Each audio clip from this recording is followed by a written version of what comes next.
उसके कोड़े खाने से हम चंगे होते हैं, उसकी मृत्यु से हम जीवन पाते हैं।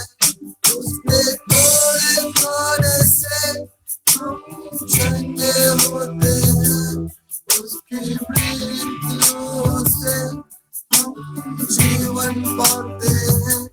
यीशु हमारे लिए ही मरा, यीशु हमारे लिए ही मरा। हमारे अपराधों के कारण बेदाग गया, हमारी पीड़ाओं को हर लिया। हालेलुया,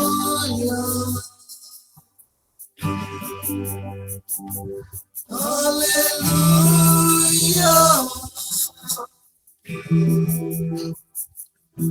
हालेलुया,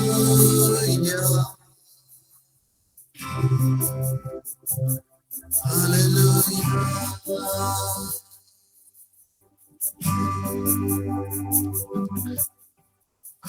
ईश्वर का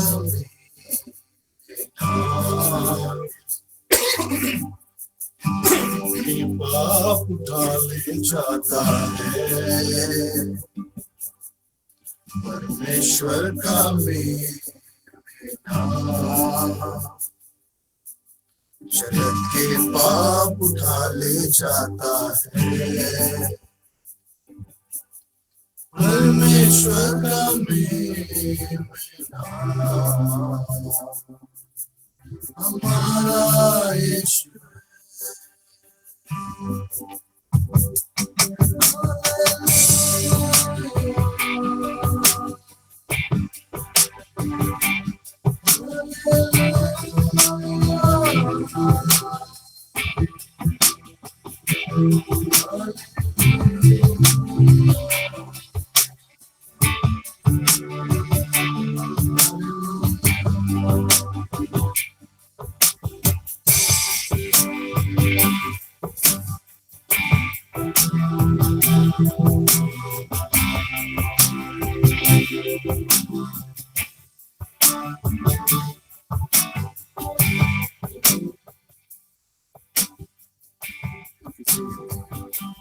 परमेश्वर ने दुनिया से ऐसा प्रेम किया, अपने इकलौते को धरती पर भेज दिया। परमेश्वर ने दुनिया से ऐसा प्रेम किया, अपने इकलौते को धरती पर भेज दिया, कि वो हमारे लिए सहे, कि वो हमारे लिए दुख सहे। हमारे अपराधों के कारण बेदा जाए, हमारे पीड़ाओं को भर ले जाए। हालेलुया,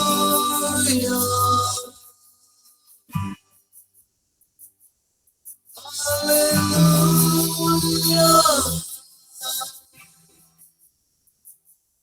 हालेलुया,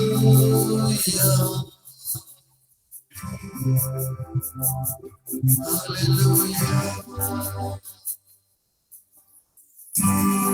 जीसस, हम आपकी आराधना करते हैं। आप महान परमेश्वर हैं, आप करुणा करने वाले महान परमेश्वर। आपकी दया हमारे जीवन में, हम आपकी आराधना, आपके नाम की महिमा, आपके प्रशंसा करते हैं। पिता, जब तक हम इस पृथ्वी पर पाए, जब हम आपकी आराधना अपने जीवन भर करने पाए, हम समय निकाल के आपकी आराधना करने पाए, आपके सन्मुख अपने आप को समर्पित करते हुए आपकी प्रशंसा करते रहने पाए। पिता, यह जीवन आपका ही दिया हुआ है प्रभु, आप हमारे उद्धार करता है, हम आपकी आराधना करते हैं, हम आपकी प्रशंसा और महिमा करते हैं प्रभु। Thank you Jesus, thank you पापा पिता, थैंक यू पवित्र आत्मा, क्योंकि आप हमारे साथ सदा सदा। Thank you Lord, thank you Jesus. आइए फिर उसकी आराधना करें, उसकी महिमा करें, क्योंकि हमारा परमेश्वर पिता महान परमेश्वर, जिसने स्वर्ग और पृथ्वी को बनाया, जिसने आपको और हम सबको बनाया, हम उसकी आराधना करें, उसकी प्रशंसा करें। Thank you Jesus, thank you Lord, thank you पवित्र आत्मा।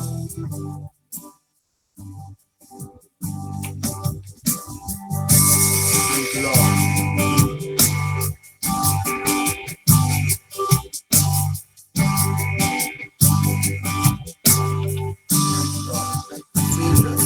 आप महान, आप समान कोई भी नहीं कर सकते, धन्यवाद करते, प्रशंसा करते।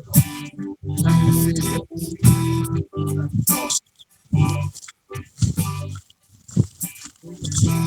Thank you, Lord.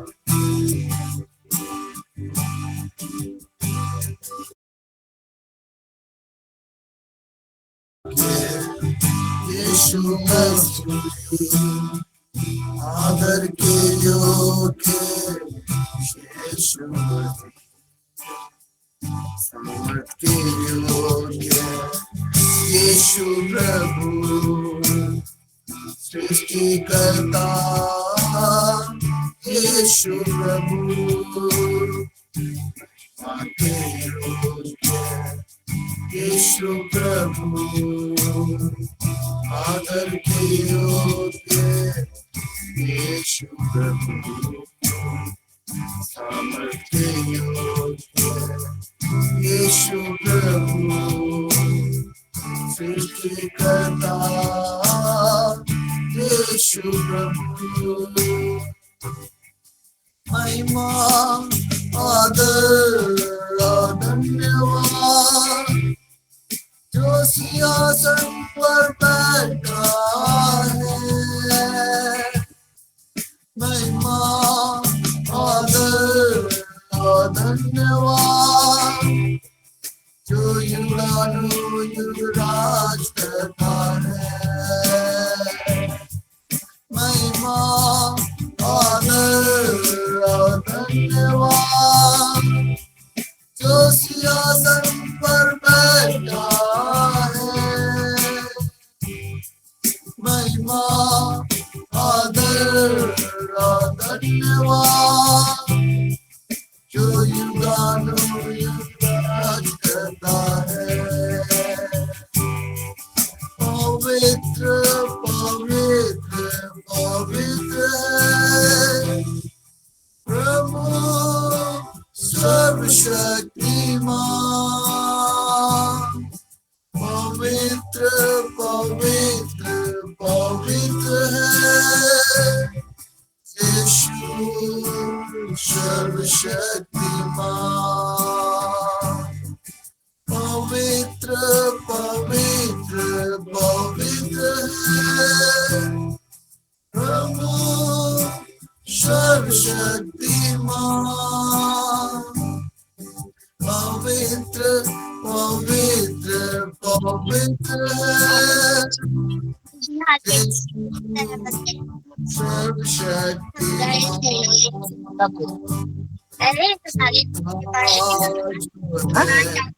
जो आने वाला है, जो था जो है, जो आने वाला है, महिमा के योग्य यीशु प्रभु, आदर के योग्य यीशु प्रभु, सामर्थ के योग्य यीशु प्रभु, सृष्टिकर्ता यीशु प्रभु, महिमा आदर और धन्यवाद जो सिंहासन पर बैठा है। महिमा आदर और धन्यवाद जो युगानुयुग राज करता है। महिमा आदर और धन्यवाद जो सिंहासन पर बैठा है। महिमा आदर और धन्यवाद जो युगानुयुग राज करता है। पवित्र पवित्र पवित्र प्रभु सर्वशक्तिमान, पवित्र पवित्र पवित्र यीशु सर्वशक्तिमान। Thank you Jesus, thank you प्रभु यीशु मसीह, क्योंकि अब हमारे साथ में है। अब हमें संभाले हुए भीतर अपने प्रेम के समय भरे हुए पिता, हमें अपने प्रेम से भरते हैं, हमें अपने आशीषों से भरते हैं। इस 1:3 के अनुसार प्रभु हम यीशु मसीह में हर एक प्रकार के आत्मिक आशीषों से भरे हुए हैं। हम आपका धन्यवाद करते हैं, हम आपकी प्रशंसा करते हैं, क्योंकि आप हमारे आशीषों के मूल स्रोत आप है प्रभु यीशु मसीह। पिता हम चुने हुए निज प्रजा है प्रभु, हम आपकी प्रजा, हम आपके लोग हैं पिता। आपने हमें अपना संतान होने का अधिकार दिया, हमें संतान बनाया है प्रभु। हम आपकी आराधना करते हैं, हम आपकी प्रशंसा करते हैं और कहते हैं कि आप महान महान और महान परमेश्वर, आप दयालु परमेश्वर है। Thank you Jesus, thank you अब्बा पिता। और इस वक्त हम आमंत्रित करते हैं रोज मैम को आगे के सेशन के लिए। रोज मैम आपका स्वागत है, ओवर टू यू मैम।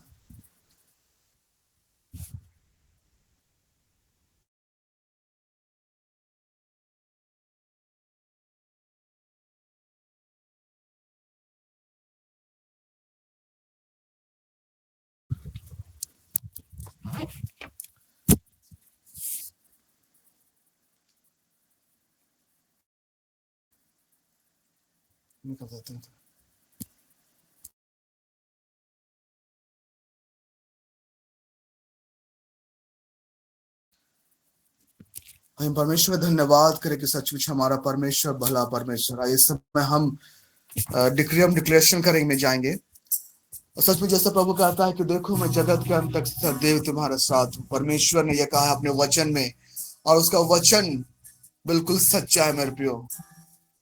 सचमुच वह हमारे साथ रहता है। वचन कहता है कि हम यीशु मसीह में धर्मी ठहराए गए हैं। सचमुच यीशु मसीह के क्रूस पर बहाए लहू के द्वारा हम धर्मी ठहराए गए। इस बात को हम डिक्लेयर करते हैं। हम डिक्लेयर करते हैं कि हम यीशु मसीह में परमेश्वर की हम धार्मिकता है। हम इस बात को हम डिक्लेयर करते हैं क्योंकि यीशु मसीह के द्वारा हम धर्मी ठहराए गए हैं। हम परमेश्वर की धार्मिकता है प्रियो। हम इस बात को हम डिक्लेयर करते हैं। हम यीशु मसीह में एक नई सृष्टि है, इस बात को हम डिक्लेयर करते हैं। हम यीशु में प्रत्येक दिन अंश अंश करके हम बदलते चले जाते हैं। हम इस बात को डिक्लेयर करते हैं। इब्रानी 10:10 कहता है कि यीशु मसीह के क्रूस पर बहाए लहू के द्वारा हम परमेश्वर पिता की इच्छा के अनुसार हम पवित्र हो गए। हम इस वचन को हम डिक्लेयर करते हैं। सचमुच यीशु मसीह के क्रूस पर बहाए लहू के द्वारा हम पवित्र किए गए हैं, हम पवित्र हैं।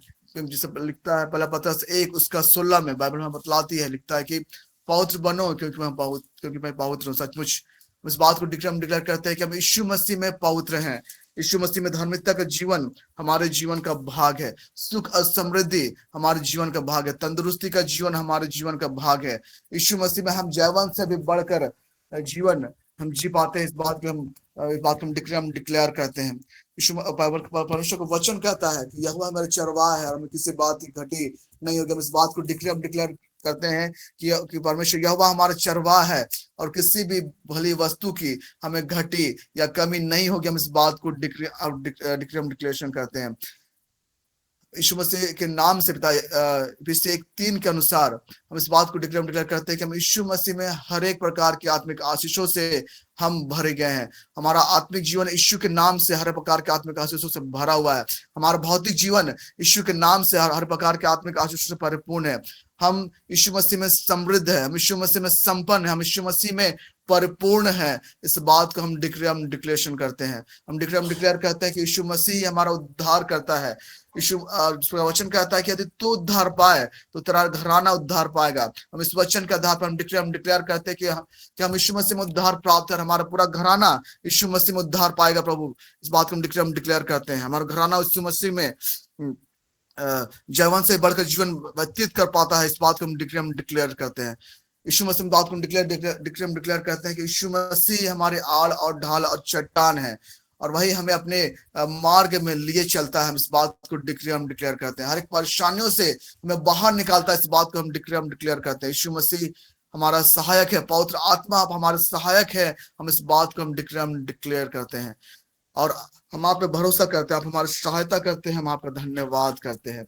हम डिक्लेयर करते हैं कि जिस प्रकार वचन कहता है कि तू अपने समझ का सहारा ना लेना, वरन संपूर्ण मन से यह पर भरोसा रखना और उसी को स्मरण करके सब काम करना, तब तुम्हारे सीधा मान निकाल। पिता, हम आप पे भरोसा करते हैं। इस वचन को हम डिक्लेयर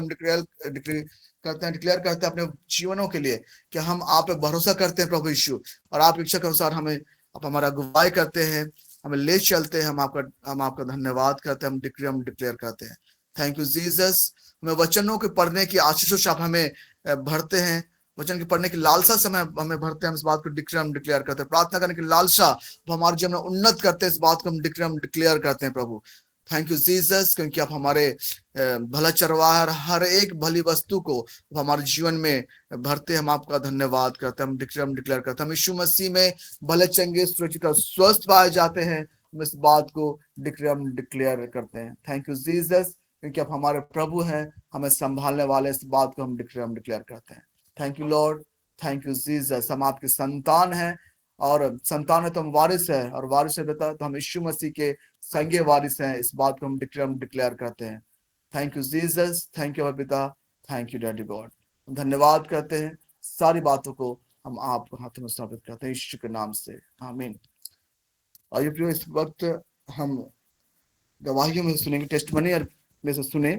और यदि आपके पास टेस्टमनी है, गवाहियां हैं, अवश्य अपने गवाहियों को रखिए। हम 2 गवाहियों को सुनेंगे, उसके बाद हम आगे वचन के सेशन में जाएंगे। तो प्रियो, मैं आपको आमंत्रित करता हूं, यदि आपके पास गवाही है, टेस्टमनी है, आप अवश्य परमेश्वर की नाम की महिमा के लिए अपने टेस्टमनी को रखिए। सो प्रियो, आप आमंत्रित हैं। आपका स्वागत है प्रियो।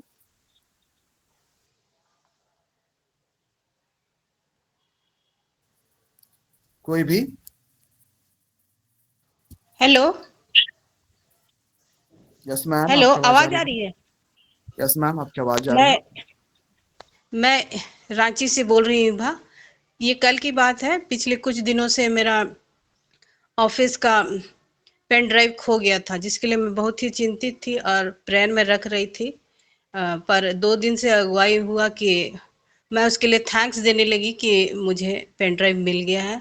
और कल सचमुच कल जब खोज रही थी तो एक प्यून बहुत दिन से लंबी छुट्टी में गया हुआ था, उसी को साहब ने पेन ड्राइव दे दिया था और वह दूसरा ड्रॉवर में रख दिया था, दूसरे जगह में, तो नहीं मिल पा रहा था। पर मैं धन्यवाद देती हूँ पिता परमेश्वर को कि कल वह पेन ड्राइव मुझे प्राप्त हो गया। इसके लिए मैं होली स्पिरिट को भी धन्यवाद देती हूँ। आमीन। Praise the Lord. युवा मैम की इस अद्भुत गवाही के लिए सचमुच परमेश्वर का धन्यवाद। जो परमेश्वर पिता अपने वचन में कहता है कि अपनी चिंता मुझ पर डालो, क्योंकि मुझको तुम्हारा ध्यान है। सचमुच प्रभु हमारा महान है। और जिस प्रकार हमने गवाही में सुना कि अद्भुत रीति से परमेश्वर ने युवा मैम की मदद की, सहायता की, पवित्र आत्मा ने सहायता कर, उसने डिक्लेयर किया कि सचमुच वह पेन ड्राइव से मिल गया है। सचमुच ऐसा प्रभु ने उनके जीवन में किया। उनके विश्वास के अनुरूप प्रभु ने उनके लिए अद्भुत कार्य किया, उनके विश्वास को बढ़ाया। तो सारी आदर, महिमा, गौरव, प्रशंसा प्रभु को मिले। सचमुच हम इस गवाही से नित्य मगन है, और हमारा विश्वास भी बढ़ता है कि सचमुच प्रभु अद्भुत रीति से हम सबके जीवन में काम करता है। तो सारी बातों के लिए परमेश्वर को महिमा मिले। और कोई एक गवाही? Praise the Lord, praise the Lord. मैं लूसी टिग्गा बोल रही हूँ बोकारो से। मेरी एक गवाही है। परसों की बात है, अचानक मेरे ऑफिस में मेरे जो सीनियर है वो उनको बुलाते हैं और कहते हैं कि लूसी आपको जो है ये एक ऑर्डर पास करना है। और वो ऑर्डर जो था वो इतना क्रिटिकल ऑर्डर था कि वो करना बड़ा मुश्किल था। तो उस वक्त क्योंकि मेरे सीनियर ने कहा तो हम बोले कि ठीक है सर, जो है अगर इस तरीके का होता है तो हम कर देंगे। और जब हम वापस आते हैं अपने चैम्बर में तो फिर हमको मेरा ट्रांसफर हो गया है यहाँ से सरायकेला। तो जब हम जैसे ही वापस आते हैं चैम्बर में, मेरा स्टाफ जो है बोला मैडम आपका ऑर्डर आ गया, आप इसको सीन कर लीजिए। तो नॉर्मली जब हम लोग ऑर्डर सीन कर लेते हैं तो फिर हम लोग कोई ऑर्डर पास नहीं करते हैं।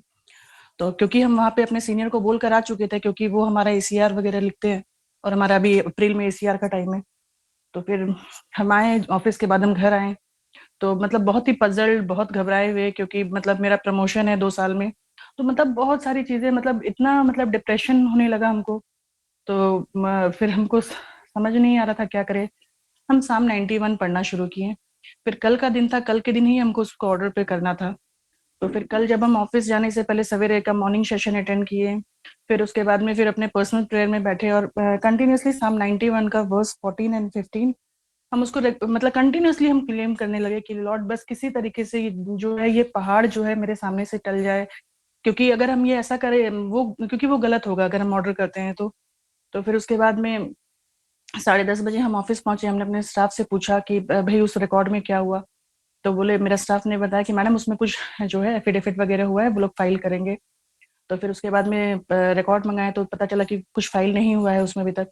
फिर 11:30 बजे जो है कोर्ट रूम में बैठते हैं तो फिर तब तक कुछ नहीं आता है। फिर 12 बजे जो है लॉयर आते हैं अदर साइड के, तो वो कहते हैं कि मैडम आज तो आपको इसमें ऑर्डर करना ही होगा। तो हम बोले लेट्स सी, अभी है 4 बजे तक का समय है, देखिए क्या होता है। अगर अदर साइड का पिटीशन आ जाता है तो फिर कैसे ऑर्डर करेंगे, क्योंकि जब तक दोनों पक्ष को नहीं सुनेंगे तो ये अगेंस्ट लॉ होगा। तो फिर उसके बाद में मतलब हम तब भी डाइस पे बैठ के जो है प्रेयर, कंटिन्यूअसली प्रेयर कर रहे हैं, साम 91 को क्लेम कर रहे हैं, 14-15 वर्स को क्लेम कर रहे हैं कि बस किसी भी तरीके से प्रभु ये पहाड़ मेरे सामने से टल जाए।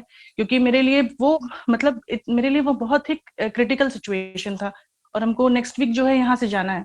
फिर उसके बाद में थोड़ी देर के बाद देखते हैं कि वो अदर साइड के लॉयर आते हैं और वो अपना जवाब दाखिल करते हैं और वो एक पिटीशन देते हैं साथ में कि मैडम हमको 15 दिन का समय दिया जाए, क्योंकि इस पे सीनियर काउंसिल जो है वो आएंगे और वो बहस करेंगे।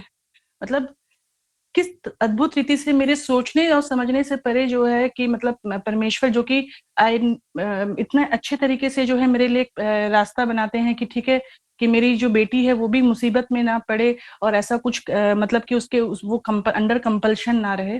तो इस गवाही के माध्यम से सारी आदर और महिमा मैं पिता परमेश्वर को देना चाहती हूँ। धन्यवाद। Praise the Lord. Praise the Lord. Lucy ma'am की इस अद्भुत गवाही के लिए हम परमेश्वर का धन्यवाद करते हैं। और सच में जैसा हम अगर भजन संहिता 91 उसका 14 और 15 पढ़ेंगे तो उसमें ऐसा लिखा है, उसने जो मुझसे स्नेह किया है इसलिए मैं उसको छुड़ाऊंगा, मैं उसके ऊंचे स्थान पर रखूंगा, क्योंकि उसने मेरे नाम को जान लिया है। जब वह मुझको पुकारे तब मैं उसको सुनूंगा, संकट में मैं उसके संग रहूंगा, मैं उसको बचाकर उसकी महिमा बढ़ाऊंगा। सचमुच हमारा परमेश्वर महान परमेश्वर जो हमें हर एक संकट, हर एक परिस्थितियों से बाहर निकालता है। जब हम अपने आप को समर्पित करते हैं अपने प्रभु के पास, चाहे विपरीत, चाहे कंडीशन कैसा भी क्यों ना हो, जब हम अपना पूर्ण समर्पण प्रभु के हाथों में सौंप देते हैं, पूर्ण भरोसा हम प्रभु करते हैं, सचमुच हमारा प्रभु हर एक कंडीशन से बाहर हमें निकालता। सचमुच जैसे हमने सुना कि कंडीशन बहुत अलग था, सिचुएशन बहुत अलग था, लेकिन प्रभु ने बहुत अद्भुत तरीके से मैम के जीवन में कार्य किया, उनके विश्वास को बढ़ाया और अद्भुत तरीके से हर एक बातें सही होती चली गई। और परमेश्वर के इन सारी बातों से महिमा मिले, इस गवाही से महिमा मिले। मैम आपको प्रभु आशीष दे, और जितने भी मैम ने गवाही दी उन सबको प्रभु आशीष दे। सचमुच हमारा परमेश्वर महान है और हम लोग जितने सुनने वाले हैं हर एक के जीवन में प्रभु काम करे, हर एक को और अधिकार से टेस्टमनी दे, परमेश्वर का अनुग्रह हमसे हर एक के जीवन में बना रहने पाए। और सचमुच हमारा परमेश्वर महान है, आइए हम उसके नाम की महिमा हमेशा अपने जीवन भर करते रहे। तो सारी आदर महिमा प्रशंसा प्रभु को मिले। और आइए इस वक्त या वक्त है वचनों का। हम लोग आगे अपने प्रॉफेट बीरेन शामिल सर को हम आमंत्रित करते हैं। प्रॉफेट सर आपका स्वागत है। आगे के सेशन को हम आपके हाथों में समर्पित करते हैं। Over to you prophet.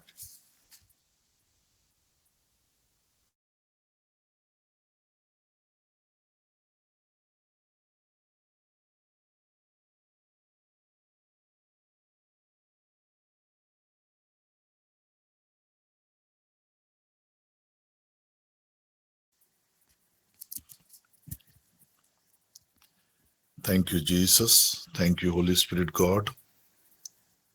Thank you, Father God. Thank you, Lord. Thank you for this beautiful day. फिर से एक बार प्रभु ये नए दिन को आपने हमारे लिए दिया है। हम आपके जीवित वचनों को प्रभु सुनने के लिए ये अनुग्रह और आशीष प्रभु आपने हमें दिया। हम आपका धन्यवाद करते हैं। सारा आदर सारा महिमा प्रभु हम आपको देते हैं। बाइबल कहता है जब हम इस भविष्यवाणी के वचन को पढ़ते हैं, पिता आपका वचन हमें धन्य कहता है। पिता हम धन्यवाद करते हैं कि हम कितने आशीषित हैं, कितने सौभाग्यशाली हैं, कितने अनुग्रहित हैं प्रभु जी। धन्यवाद करते हैं एंजेलिक प्रोटेक्शन हमेशा हमारे जीवन पर है प्रभु। हम आपके कृपाओं से भरे हुए हैं पिता। हम धन्यवाद करते हैं। महिमा आदर गौरव पिता हम आपको देते हैं। प्रार्थना करते हैं उद्धारकर्ता मसीह यीशु के नाम से, आमीन। सो लूसी मैम, आपके वेल डिजर्व्ड प्रमोशन के लिए आपको कांग्रेचुलेशन। और कल भी हम एक टेस्टिमनी सुन रहे थे शोभा मैम की, उनको भी हम बधाई देते हैं उनके नए असाइनमेंट के लिए, नए वर्क के लिए। सचमुच में आप दोनों के और प्रमोशंस और पोस्टिंग्स में परमेश्वर को ही महिमा मिले। परमेश्वर पिता का बहुत बहुत धन्यवाद। हर एक गवाहियों के लिए हम पिता का धन्यवाद करते हैं। और आइए इस क्षण हम परमेश्वर के वचन में जाएंगे। और जैसा हम पढ़ रहे हैं रेवलेशंस की किताब, और पहले भी मैं कई बार आपके बीच में जब भी रेवलेशंस की किताबों को आपके बीच में हम लोग अध्ययन कर रहे हैं, मैं लगातार इन बातों को कह रहा हूं कि ये जो भी डिस्क्रिप्शन हम चैप्टर 6 से लेकर चैप्टर 18 तक जितनी भी बातों का जिक्र हम सुन रहे हैं, जितने भी जो इवेंट्स हैं जो कि इस पृथ्वी पर घटित होंगे, वे पृथ्वी पर के लोगों को के परीक्षा के लिए, उनके परखने के लिए, और साथ ही साथ परमेश्वर के प्रकोप के लिए और परमेश्वर का न्याय के लिए। और बाइबल के वचनों को अगर आप गौर करेंगे तो परमेश्वर पिता ने संसार से इतना प्रेम किया कि उसने अपने इकलौते पुत्र को भेजा कि जो कोई उस पर विश्वास करेगा उसका सर्वनाश ना होगा बल्कि वो अनंत जीवन को पाएगा। ये परमेश्वर का ऑफर है, हम सबों के लिए उद्धार का ऑफर है। और उसी में लिखता है कि परमेश्वर ने अपने पुत्र को जगत में इसलिए नहीं भेजा कि जगत पर दंड की आज्ञा दे, परंतु इसलिए कि जगत उसके द्वारा उद्धार पाए। जो उस पर विश्वास करता है उस पर दंड की आज्ञा नहीं होती, परंतु जो उस पर विश्वास नहीं करता है वह दोषी ठहर चुका है। दैट मीन्स ये जो समय जो लोग परमेश्वर पर विश्वास करते हैं, उसके पुत्र प्रभु यीशु मसीह पर विश्वास करते हैं, उन सबों के लिए जो भी बातें हम अध्ययन कर रहे हैं, प्रकाशित वाक्य या प्रकाशना ग्रंथ में अध्याय 6 से लेकर 18 तक का जो भी हैपनिंग है, जो भी घटनाक्रम होने जा रहा है, उन चीजों से आपका कोई संबंध नहीं है। मतलब कहने का मतलब कि we are not going to face जो भी ट्रिबुलेशंस या जो क्लेश या महासंकट का जो समय पृथ्वी पर के लोगों के परखने के लिए है, उसे हम फेस करने नहीं जा रहे। उसी में हमने जैसे कि कल भी हमने जिक्र किया था, और जब हम 666 मार्क ऑफ द बीस्ट के बारे में जब हम कल अध्ययन कर रहे थे, तो कई बार जब उन बातों को सोचते हैं तो लोग व्याकुल हो जाते हैं। कई लोगों से मेरी चर्चा होती है, लोग बोलते हैं कि बुक ऑफ रेवलेशंस को जब हम लोग पढ़ते हैं तो बड़ा ही भयभीत हो जाते हैं। और कई प्रकार के यूट्यूब्स में भी आप 666 के बारे में या फिर एंटी क्राइस्ट के बारे में या फिर ट्रिबुलेशंस के बारे में, रैप्चर के बारे में बहुत सारे वीडियोस लोग देखते हैं और घबराते रहते हैं, परेशान होते रहते हैं। और एंटी क्राइस्ट के बारे में खासकर सुनकर लोग परेशान होते हैं। लेकिन मैं आपको बता देना चाह रहा हूं, we are not waiting for antichrist. हम लोग एंटी क्राइस्ट का इंतजार नहीं कर रहे हैं। बाइबल हमें प्रभु यीशु मसीह के प्रकट होने का उसका बाट जोड़ने के लिए बाइबल हमें उत्साहित करता है, जो हमें आने वाले प्रकोप से बचाने वाले हैं। तो क्लियर कट बाइबल ने इन बातों को बताया कि प्रभु यीशु मसीह हमें बचाने के लिए इस पृथ्वी पर प्रकट होंगे और बचाएंगे हमें। तो उसका इंतजार करना है, उसका बाट जोड़ना है। तो मैं पहला थिस्सलुनी अध्याय 1 पद संख्या 10 के वचन को पढ़ रहा हूं। और उसके पुत्र के स्वर्ग से आने की बाट जोहते रहो, जिसे उसने मरे हुओं में से जिलाया, अर्थात मसीह की, जो हमें आने वाले प्रकोप से बचाता है, आने वाले प्रकोप से बचाता है। उसका इंतजार करना है। हमारा उद्धारकर्ता मसीह यीशु का हमें इंतजार करना है। और जब हम प्रभु यीशु मसीह के आने का इंतजार करते हैं, अर्थात आत्मिक रूप से हम अपने आप को तैयार रखते हैं, प्रार्थना का जीवन जीते हैं, बाइबल के वचनों को पढ़ते हैं, और अपने आप को आत्मिक रूप से जब हम तैयार रखते हैं, तो क्या होगा कि like we are going to get a reward. एक अद्भुत रिवॉर्ड के बारे में संत पौलुस कहते हैं, दूसरा तीमोथी अध्याय 4 पद संख्या 7 और 8 को मैं पढ़ रहा हूं। मैं अच्छी कुश्ती लड़ चुका हूं, मैंने अपनी दौड़ पूरी कर ली है, मैंने विश्वास की रखवाली की है। भविष्य में मेरे लिए धर्म का मुकुट, धार्मिकता का मुकुट रखा हुआ है, जिसे प्रभु जो धर्मी और न्यायी है मुझे उस दिन देगा, और मुझे ही नहीं वरन उन सबको भी जो उसके प्रकट होने को प्रिय जानते हैं। सो इसका दो बेनिफिट है। फर्स्ट ऑफ ऑल कि हम सभी कोई उस प्रकोप से बचेंगे। हम प्रभु यीशु मसीह की जब हम बाट जोहेंगे, उसके आने के समय को प्रिय जानते हुए आत्मिक रूप से अपने आप को तैयार पाएंगे, अपने विश्वास की रखवाली करेंगे, एक अच्छी कुश्ती लड़कर अपनी दौड़ को जारी रखेंगे, अच्छी दौड़ दौड़ेंगे, विश्वास का जीवन जिएंगे, आत्मिक जीवन जिएंगे। तो उस प्रकोप से तो हम बचेंगे ही, लेकिन उसके साथ साथ हम एक रिवॉर्ड भी पाएंगे, धार्मिकता का मुकुट हमें दिया जाएगा। और जैसे कि मैंने जब रिवॉर्ड के बारे में, मुकुट के बारे में आपके बीच में जिक्र किया, उस समय मैंने इन बातों को बताया कि मुकुट सिंबलाइज करता है अथॉरिटी को, पावर को। पुराने समय में हम देखेंगे राजा मुकुट पहनते थे, रानियां मुकुट पहनती थी, और प्रिंस जो होते थे, प्रिंस एंड प्रिंसेस, उनको मुकुट पहनाया जाता था। So any type of crown या मुकुट आपको और हमें दिया जाता है, तो there is a time coming, प्रभु यीशु मसीह का शासन का समय इस पृथ्वी पर आने जा रहा है।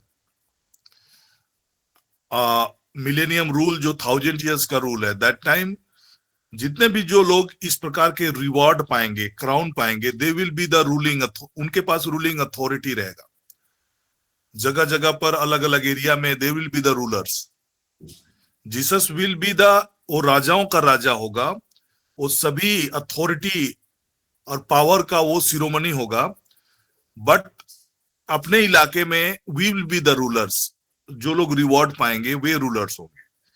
तो ये हमारे लिए कितना सौभाग्य की बात है कि हम इन चीजों को हमें जानकारी है, और हम ये समय में हम अपने आप को आत्मिक रूप से तैयार करके अपने जीवन को हम व्यतीत करते हैं। अगर हमारे जीवन काल में प्रभु मसीह यीशु प्रकट हो जाते हैं, तो भी हम वो रिवॉर्ड को पाएंगे यदि हम उसके प्रकट होने को प्रिय जानते हैं। और यदि हमारे समय काल में अगर प्रभु प्रकट ना भी होते हैं, तो भी आप उस रिवॉर्ड को पाएंगे, क्योंकि अपने जीवन काल में आपने उसके आने को प्रिय जाना, उनके प्रकट होने को प्रिय जाना। तो this reward will be given to all those people जो उसके प्रकट होने को प्रिय जानते हुए अपने जीवन को व्यतीत करते हैं।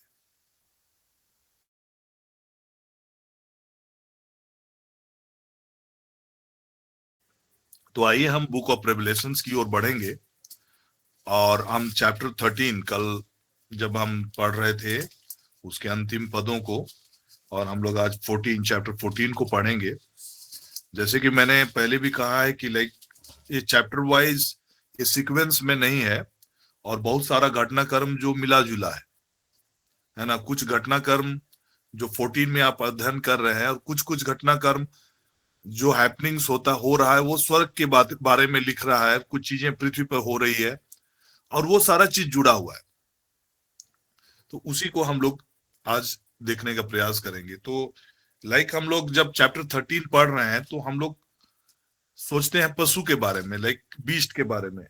तो कई बार जब एंटी क्राइस्ट के बारे में हम लोग सुनते हैं, सोचते हैं, तो उसका 10 सिंग होगा, इस प्रकार का आकृति का होगा। वैसा कुछ नहीं होगा। He will be a real man, आपके जैसे दिखने वाला, मेरे जैसे दिखने वाला, और ये सारा चीज सिंबॉलिक है। तो यहाँ पर 666 का भी जो नंबर है उसके बारे में लिखता क्या है, वो पशु का अंक है। वो लिखता है, ज्ञान इसी में है जिसे बुद्धि हो वह उस पशु का अंक को जोड़ ले। तो वो पशु का अंक को जोड़ने से क्या होगा, क्योंकि वह मनुष्य का अंक है और उसका अंक 666 है। तो 666 का जब आप अध्ययन करेंगे, मैं कुछ बातों को देखने का प्रयास कर रहा था, तो कुछ रेफरेंसेस मैं बताना चाह रहा हूं। अगर दानियल का किताब में आप अगर देखेंगे, अध्याय 3 पद संख्या 1 और 15 में अगर हम जिक्र पाएंगे, तो उसमें कुछ इससे मिलता जुलता हुआ, 666 का नंबर से मिलता जुलता हुआ बेबीलोन का किंगडम को दर्शाता है, राजा नबूकदनेस्सर को दिखाता है। और बेबीलोन की अगर आप इतिहास को पढ़ेंगे तो राजा नबूकदनेस्सर उस समय पृथ्वी का सबसे प्रभावशाली या पावरफुल राजा था। उस समय पृथ्वी लिटरली उसी के डोमिनियन में था। जिसको चाहता था उसको वो कंट्रोल में रख सकता था। सो दैट मीन्स ये जो सिंबल है वो ये चीज को इंडिकेट करता है कि द एंटीक्राइस्ट पूरी पृथ्वी पर उसका कंट्रोल होगा, उस चीज को वो दर्शाता है। सेकंड, उनके पावर के बारे में, चाहे उनका कैसे जो टेरर होगा उनका, उस चीज को अगर आप पहला सामुएल अध्याय 17 पद संख्या 4 और 7 के वचनों को पढ़ेंगे, वहां पर भी 6 और इस प्रकार की बातों का जिक्र है। और ये गोलियत के बारे में। तो जब गोलियत इजरायलियों को ललकारने के लिए खड़ा होता था, उस समय पूरे इजरायली की जनता डर से भागते थे।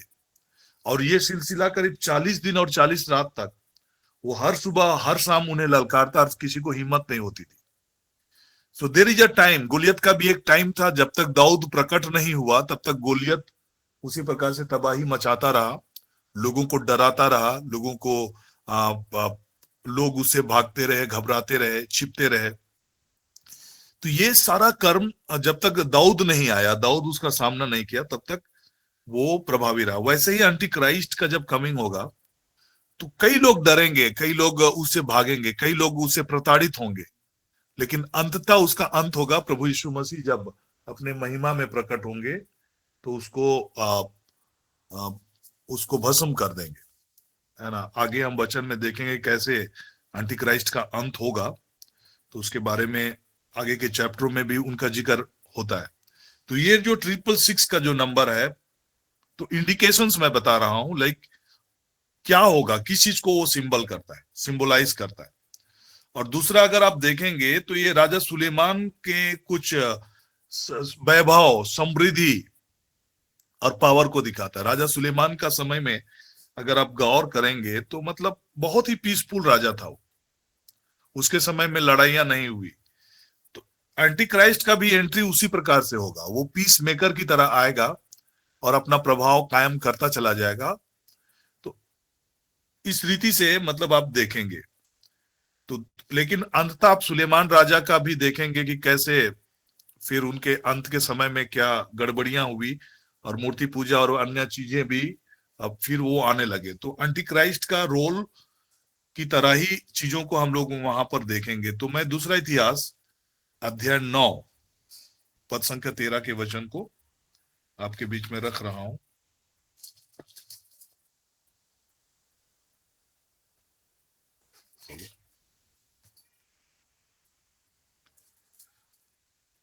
दूसरा इतिहास अध्याय 9 पद संख्या 13।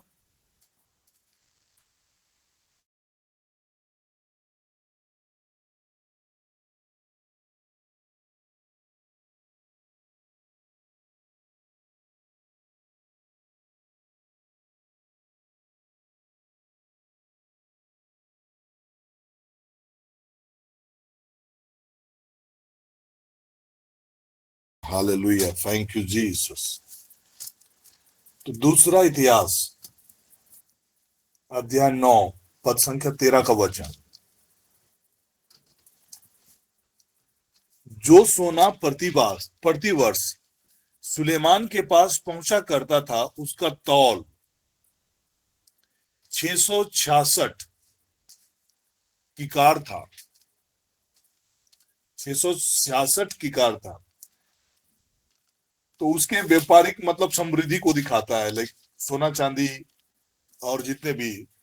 तो 666 का जो पर्पस जो है वो इकोनॉमिक कंडीशंस, इकोनॉमिक को पूरा हाईजैक कर लेगा, और उसी के जरिए जो भी लेन देन होंगे उन्हीं के जरिए होंगे। पहला राजा अध्याय 10 पद संख्या 14। पहला राजा अध्याय 10 पद संख्या 14।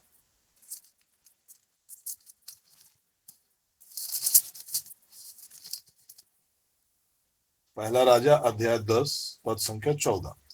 जो सोना प्रतिवर्ष सुलेमान के पास पहुंचा करता था, उसका तौल 666 किकार था। हम लोग रेवलेशंस के किताब में लौटेंगे।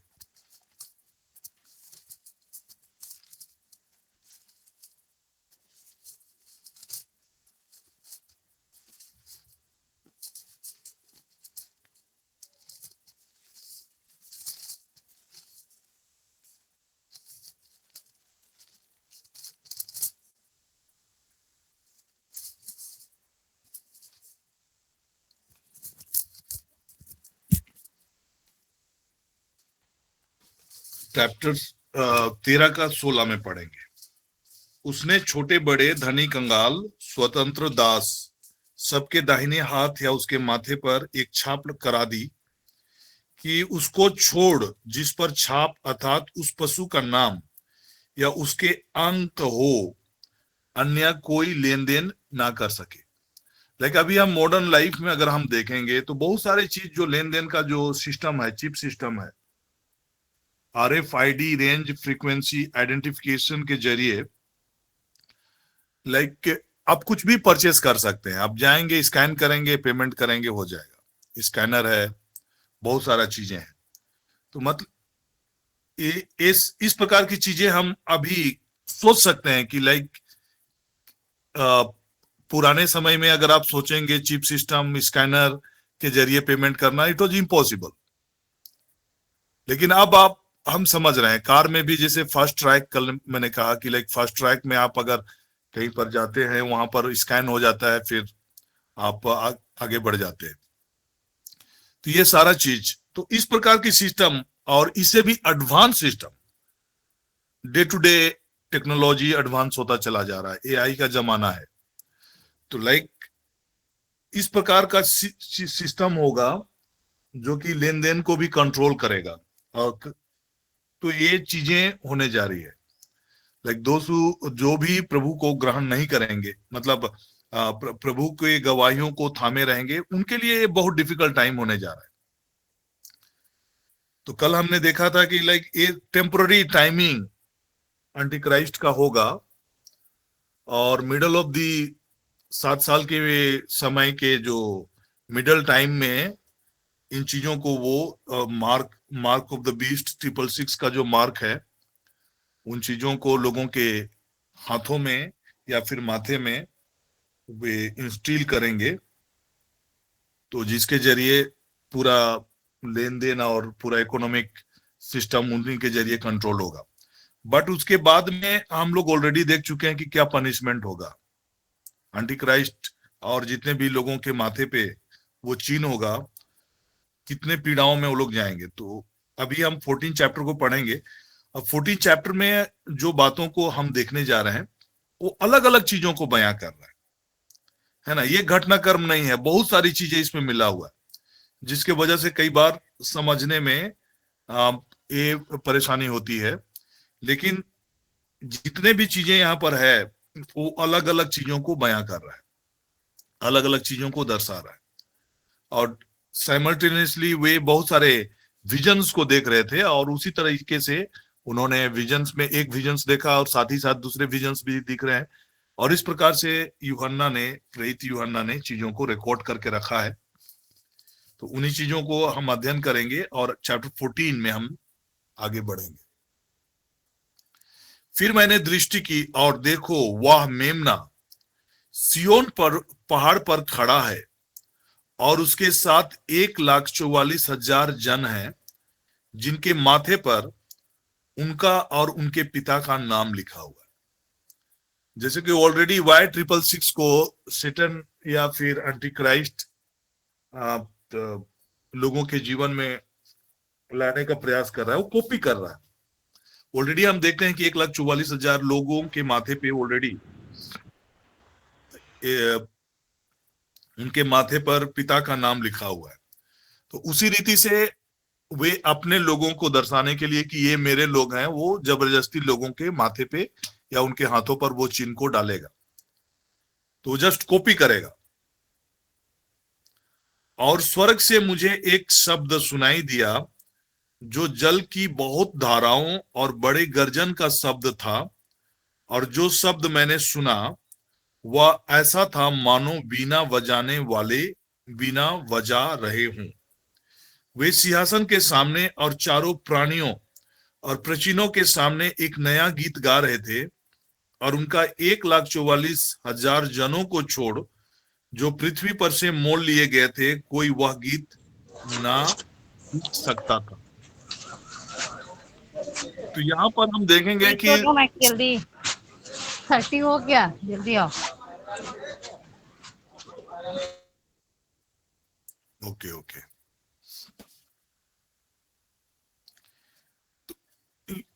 1,44,000 अगर आप चैप्टर 7 में पढ़ेंगे तो उनके बारे में आपको जानकारी होगी कि ये स्पेशल लोग होंगे।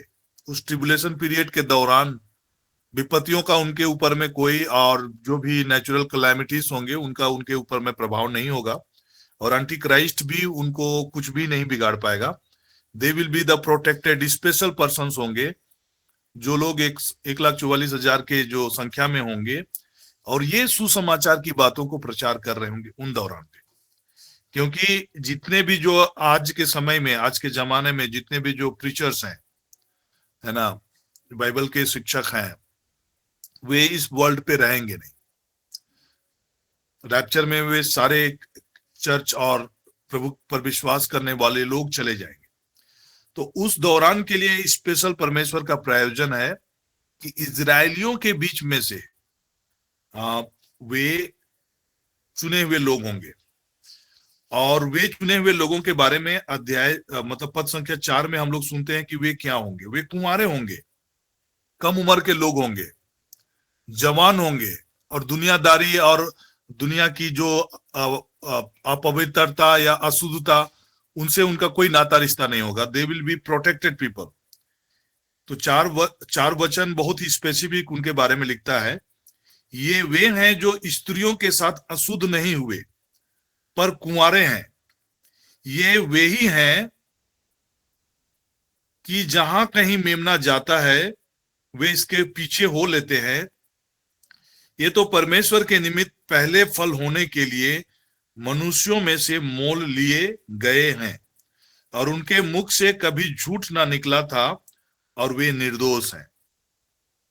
लाइक जैसे कि इनोसेंट पीपल होते हैं, बच्चे होते हैं, दे आर वेरी इनोसेंट, हम लोग बोलते हैं, वैसे ही ये डेवलप करेंगे।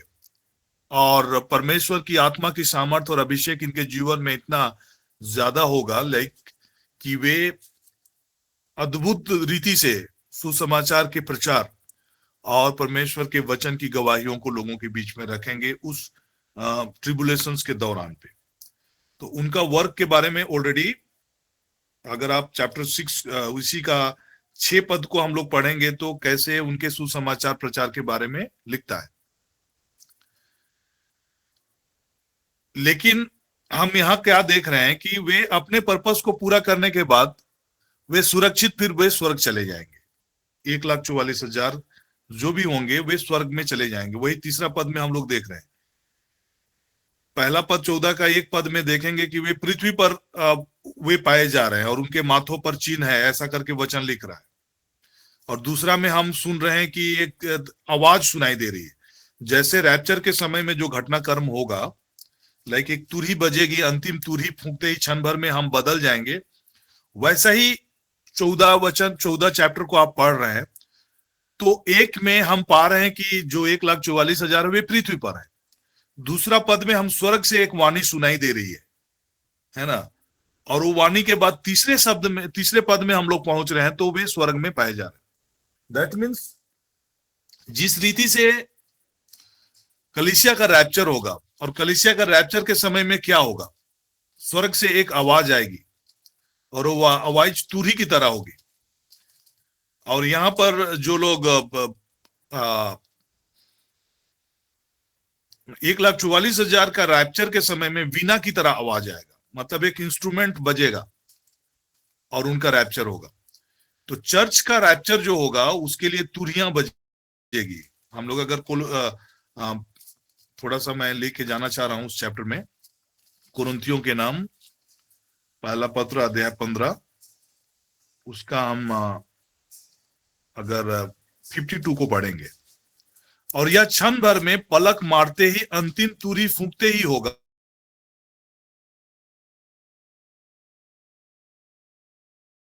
में उठाए जाएंगे और हम बदल जाएंगे। सो इस प्रकार की चीजें रैप्चर के समय हो रहा है। और थेसलोनियंस, अगर आप फर्स्ट थेसलोनियंस चैप्टर 4 का 17 में भी पढ़ेंगे, 16 में पढ़ेंगे, 16 और 17 लिखता है, क्योंकि प्रभु आप ही स्वर्ग से उतरेगा, उस समय ललकार और प्रधान स्वर्गदूत का शब्द सुनाई देगा, परमेश्वर की तुरही फूंकी जाएगी और जो मसीह में मरे हैं वे पहले जी उठेंगे। तब हम जो जीवित और बचे रहेंगे उनके साथ बादलों में उठा लिए जाएंगे और हवा में प्रभु से मिलेंगे, और इस रीति से हम सदा प्रभु के साथ रहेंगे। तो पृथ्वी पर अपने कामों को करने के बाद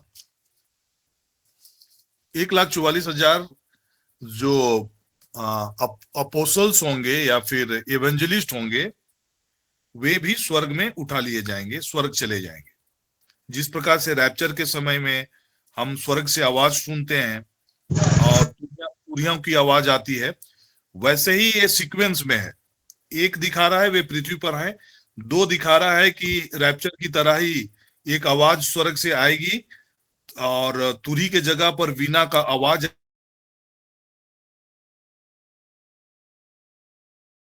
आएगा। स्वर्ग में वे सिंहासन के सामने चारों प्राणियों और प्राचीनों के सामने एक नया गीत गा रहे थे, और उन 1,44,000 जनों को छोड़ जो पृथ्वी पर से मोल लिए गए थे, कोई वह गीत ना सीख सकता था। ये वे हैं जो स्त्रियों से के साथ अशुद्ध नहीं हुए पर कुंवारे हैं। ये वे ही हैं कि जहां कहीं मेमना जाता है वे उनके पीछे हो लेते हैं, और ये वे परमेश्वर के निमित्त पहले फल होने के लिए मनुष्यों में से मोल लिए गए हैं, और उनके मुंह से कभी झूठ ना निकला था और वे निर्दोष हैं। ओके,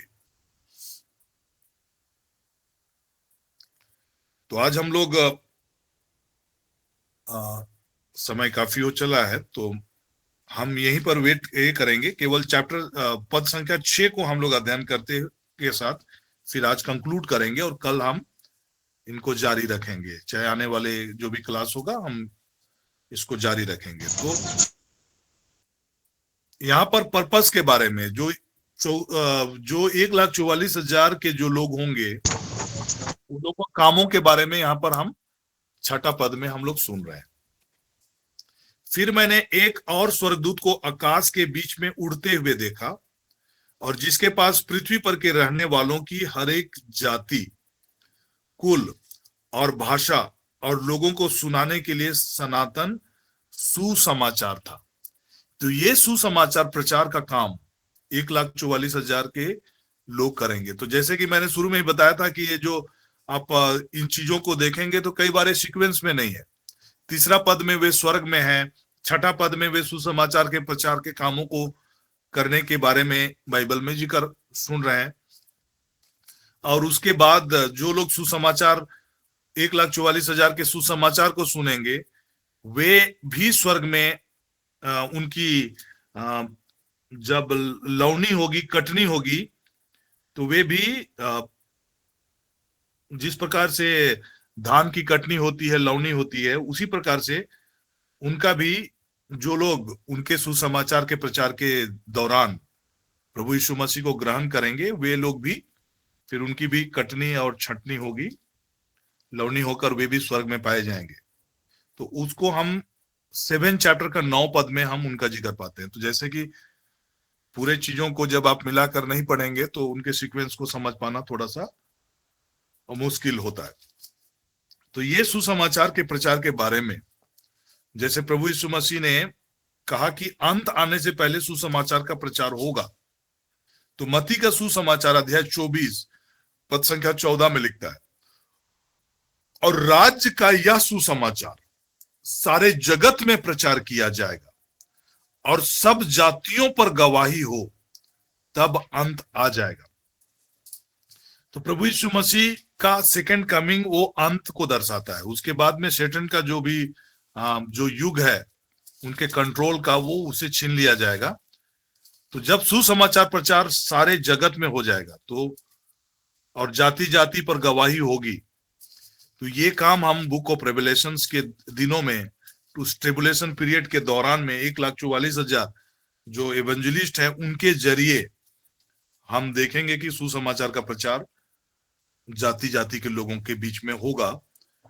और जिसका हम लोग 14 के 6 में सुन रहे हैं, फिर मैंने एक और स्वर्गदूत को आकाश के बीच में उड़ते हुए देखा, जिसके पास पृथ्वी पर के रहने वालों की हर एक जाति, मतलब अभी पृथ्वी पर बहुत सारे जातियां हैं, बहुत सारे कुल हैं, बहुत सारे भाषा के बोलने वाले लोग हैं, डिफरेंट डिफरेंट लैंग्वेजेस के लोग हैं। हमारे झारखंड में ही अलग अलग लैंग्वेजेस में आप पाएंगे, ट्राइबल के बीच में भी बहुत सारे लैंग्वेजेस को पाएंगे। तो वैसे ही पृथ्वी पर जितने भी जाति हैं, जितने भी कुल हैं, जितने भी भाषा हैं, सबको सुनाने के लिए सुसमाचार होगा। तो यही चीज, जैसे कि हम मत्ती के सुसमाचार की सब जातियों पर गवाही होगा और अंत आ जाएगा। तो ट्रिबुलेशन पीरियड के दौरान पे भी बहुत सारे सुसमाचार की बातों को सुनकर प्रभु यीशु मसीह को ग्रहण करेंगे। और उस दौरान पे मैंने ऑलरेडी कहा है कि ये ऐसे लोग होंगे जो लोग बहुत सारी यातनाएं या फिर तकलीफ और क्लेश को देखे रहेंगे, और उन्हीं के बीच में सुसमाचार की बातें उनके बीच में प्रचार की जाएगी।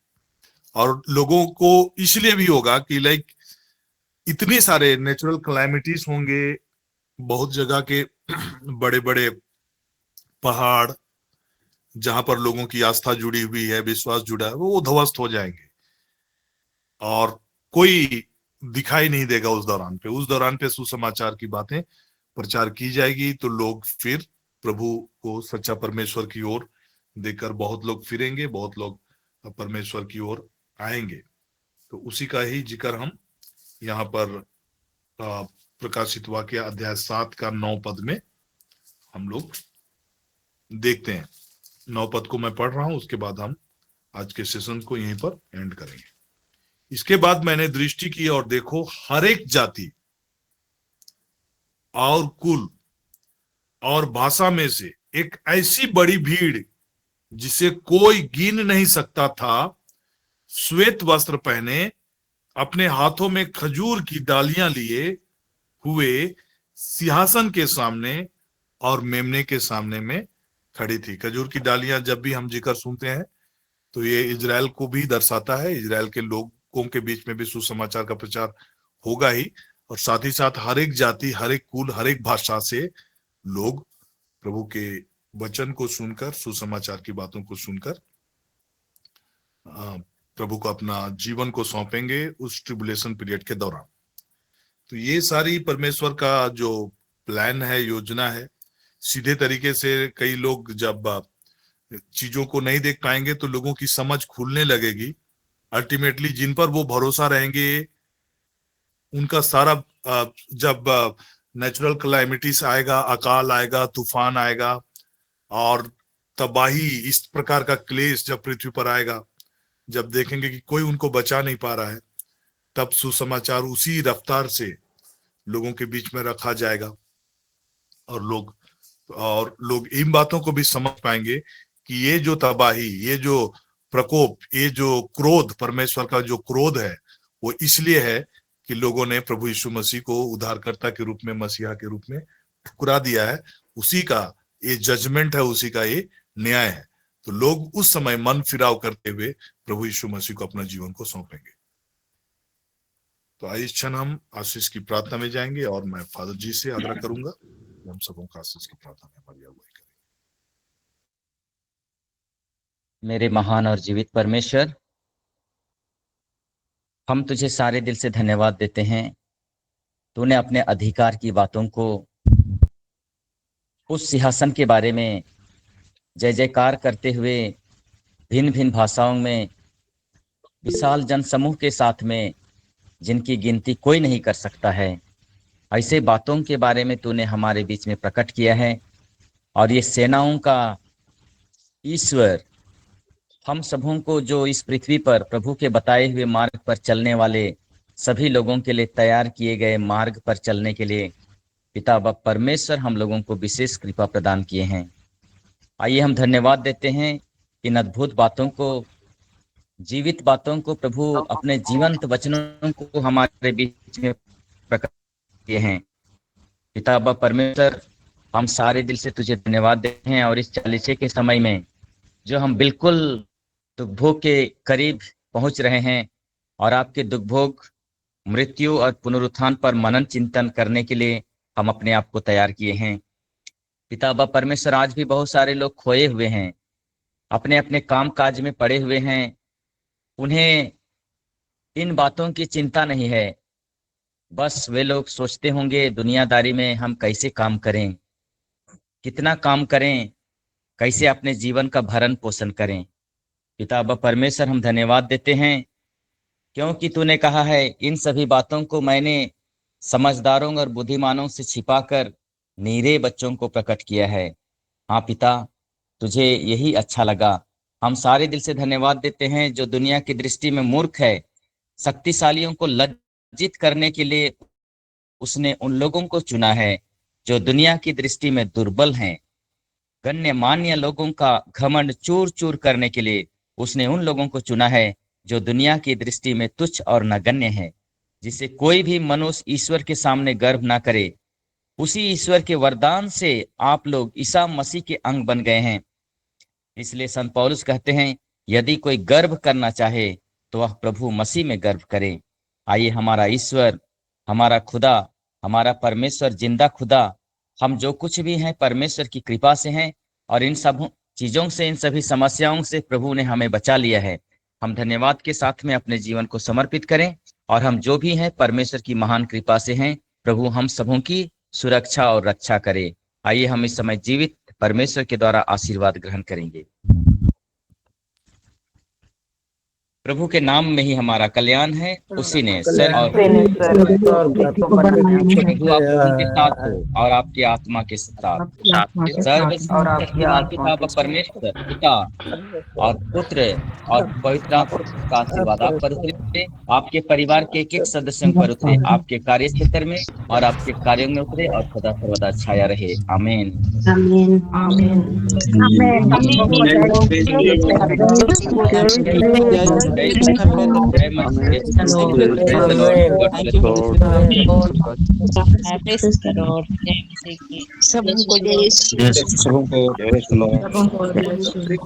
सबको जय श्री